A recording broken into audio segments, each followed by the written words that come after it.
म्हातारपणी घेतलेला एक वेगळाच निर्णय बघा तुम्हालाही आवडतो का? देशपांडे काका बहुतेक माझ्या जन्माच्या आधीपासून अपार्टमेंटमध्ये राहत असावेत। 2 BHKचा फ्लॅट होता। त्यात देशपांडे काका काकू आणि त्यांचा मुलगा निखिल राहायचा। शेजारी त्यांनी एक 1 BHKचा फ्लॅट घेऊन ठेवला होता, जो त्यांनी आता रेंटवर दिलाय। कुणाबरोबर बोलताना दुसऱ्या फ्लॅटचा विषय निघाला की काका म्हणायचे, म्हातारपणाची सोय। काळ पुढे सरकत होता। निखिल सॉफ्टवेअर इंजिनियर झाला। त्यांनी त्याची लहानपणापासूनची असलेली मैत्रीण हिच्यावर लग्न करायचे ठरवले। लग्नाला 6 महिने असताना देशपांडे काकांनी त्या 1 BHKमध्ये असलेल्या टेनंटला जागा सोडायला सांगितली। निखिल, तुझं लग्न झालं की तू आमच्या मास्टर बेडरूममध्ये शिफ्ट हो।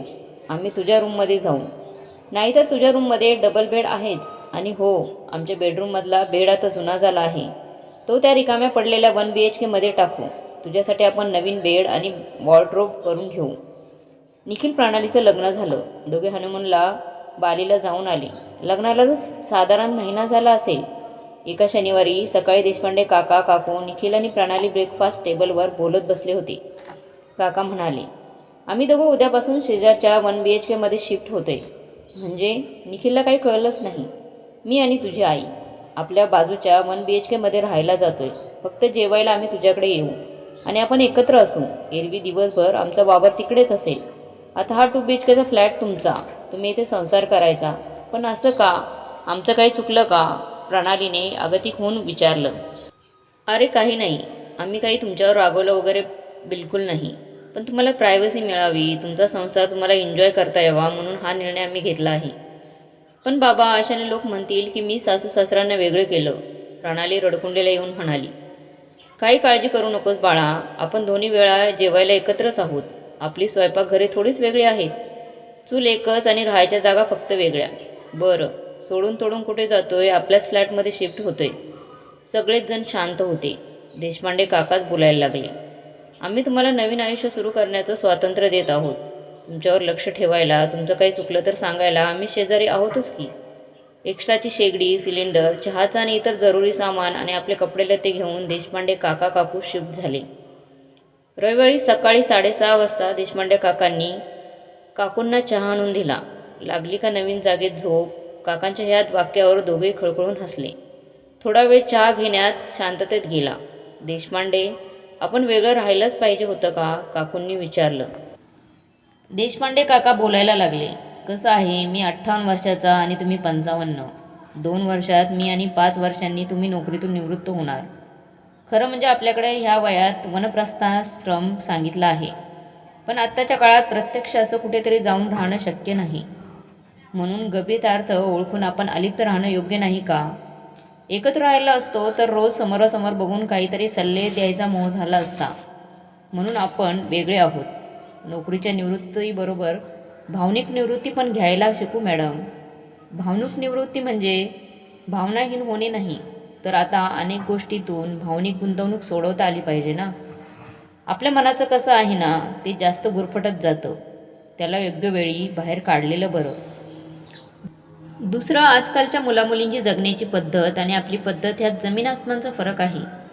त्यांचं ते स्वच्छंदी आणि काहीसं बेफिकिरी जीवन आपल्याला आवडलं नसतं, कदाचित पाहवलंही नसतं। मुलंसुद्धा मुक्तपणे त्यांच्या इच्छेनुसार वागायला आपल्यासमोर कुचंबली असती। हे बघ, समजा त्यांना त्यांच्या मित्रमैत्रिणींना बोलावून घरी पार्टी करायची असेल तर त्यांना प्रत्येक वेळी आपली संमती विचारावी लागणार। शिवाय येणारे तरुण लोक घरात आपण आहो म्हटल्यावर थोडं संकोचणारच, थोडे दबून राहणार।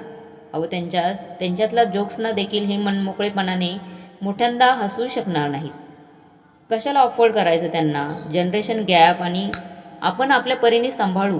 मुलं आपलं बघून घेतील, शिकतील, आणि जरा राहू दे एकटं त्यांना। येणाऱ्या डे टू डे संकटांचा, अडचणींचा सामना करू दे त्यांना, त्यांच्या वाटा शोधू दे की। प्रत्येक वेळी आपणच का वाट दाखवायची त्यांना? आणि मग असे वागलो तर त्यांना त्यांचा अनुभव कसा मिळणार? हे बघा, आपण आपल्या निखिलवर चांगले संस्कार केले आहेत, तसेच प्रणालीवर पण झाले असतीलच की। एवढी काळजी करू नका। त्यांना मुक्तपणे झेप घेऊ द्या। फार तर काय होईल, चुकतील, धडपडतील, मग त्यावेळेस आपण आहोत की सांभाळायला। 28-30 वर्षांचे आहेत, मॅच्युरिटी नक्की आहे, आणि कमी असेल तर येईलच। शेवटी लग्न केले त्यांनी, त्यांनाच सगळं हँडल करता आलं पाहिजे ना। परत एक शांतता पसरली। मॅडम, आणखी एक चहा घेणार का? देशपांडे काकांनी परत दुसरा चहा करून आणला. आणि मला सांगा सासूबाई, सुनबाईंना त्यांच्या माहेरची आठवण येणार. त्या रोज त्यांच्या आईला फोन करणार, आईला काही विचारणार.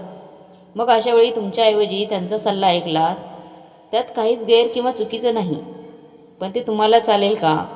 म्हणून म्हटलं, आणि आपण भावनिक निवृत्ती घ्यायलाच हवी. तुम्ही ही पाश्चिमात्य लोक अशी वागतात ते बघा. त्यांच्याप्रमाणे आपल्याला वृक्ष व्हायचं नाही, पण योग्य वेळी वेगळे होऊन ते सणाला, उत्सवांना, अडचणींना एकत्र असतात. देशपांडे काकांच्या ह्या बोलण्याने काकूंचे बरेच गैरसमज दूर झाल्याचं त्यांच्या तोंडावरून दिसत होतं. सगळं बोलणं झाल्यावर त्या उठल्या आणि घड्याळाकडे बघत म्हणाल्या, अगं बाई, 8:30 झाली. सकाळी उठून तुम्ही बोलत बसलात आणि मला अंघोळीला उशीर केलात. काकांनी हसत हसत त्या दिवशीचा पेपर उघडला. त्यांनी घेतलेल्या निर्णयाची त्यांना खात्री झाली होती. 8:30 हा अंघोळीला उशीर असेल तर निखिल आणि प्रणाली अजून झोपले होते बहुतेक. ती शांतता त्यांना जाणवत होती. मग एकत्र असतो तर काय झालं असतं? नुसत्या विचारांनीच काकांना परत एकदा हसायला आलं. मित्रांनो, खरोखरच तरुण पिढीचे विचार आणि वयोवृद्धांचे विचार वेगवेगळे असतात. त्यामुळे वादविवाद होतात आणि नको ते गैरसमज होऊन कुटुंब विभक्त होतात. पण देशपांडे काकांसारखे विचार करणारे वयोवृद्धही या समाजामध्ये आहेत. त्यामुळे आपली कुटुंब संस्था किंवा कुटुंब व्यवस्था सुरळीत चालू शकते. तुम्हाला काय वाटते? कमेंट बॉक्समध्ये जरूर कळवा. व्हिडिओ चांगला वाटला तर लाईक, शेअर, सबस्क्राईब जरूर करा.